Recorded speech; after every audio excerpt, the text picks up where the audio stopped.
तो आज की वीडियो में मैं डिस्कस करने वाला हूँ कि एक्चुअल सोशल इंजीनियरिंग क्या होती है। देखो, सबसे पहली चीज़, आजकल जितने साइबर फ्रॉड हो रहे हैं ना, उसमें से बहुत कॉमन वर्ड है सोशल इंजीनियरिंग का। Basically the definition of social engineering की क्या है? फिशिंग। अगर किसी तरीके की फिशिंग की एक्टिविटी हुई है, ये फिशिंग वही फिशिंग है जैसे मछली पकड़ना होता है ना, वो फिशिंग उस केस में है जो मछलियाँ पकड़ते हैं। लेकिन इंटरनेट टेक्नोलॉजी के केस में सोशल इंजीनियरिंग का पार्ट है, साइबर क्राइम की श्रेणी में आता है। How we can save our self from the phishing और सोशल इंजीनियरिंग। आपको 4 और 5 अपने इन पॉइंटों को चेक करना है।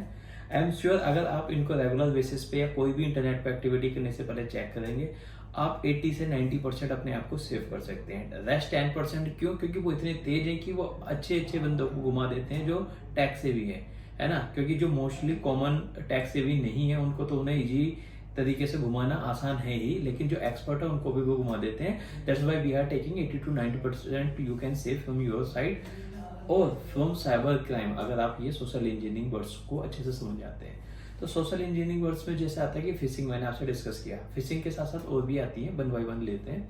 फिशिंग में क्या होता है कि कोई भी आपको एआई के थ्रू किसी सेलिब्रिटी की वीडियो दिखाई जाती है।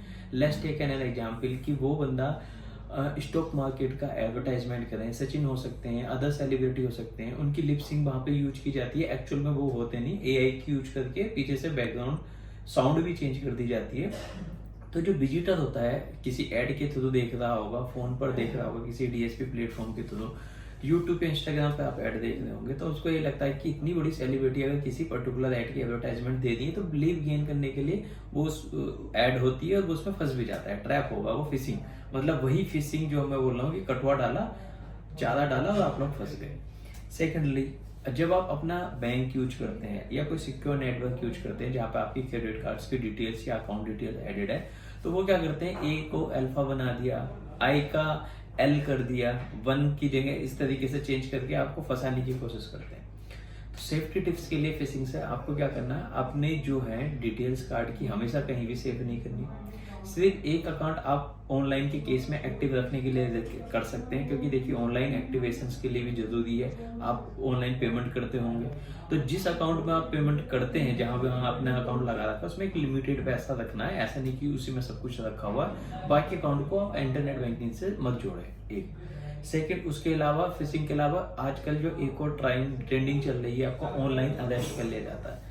आपको ऑनलाइन किसी तरीके से झूठे किसी फेक स्कैम में फंसाने के बाद आपको अपने ऑनलाइन के सामने रखते हैं कैमरे के, और आपसे बैंक की डिटेल्स या पैसा ले लेते हैं किसी तरीके से।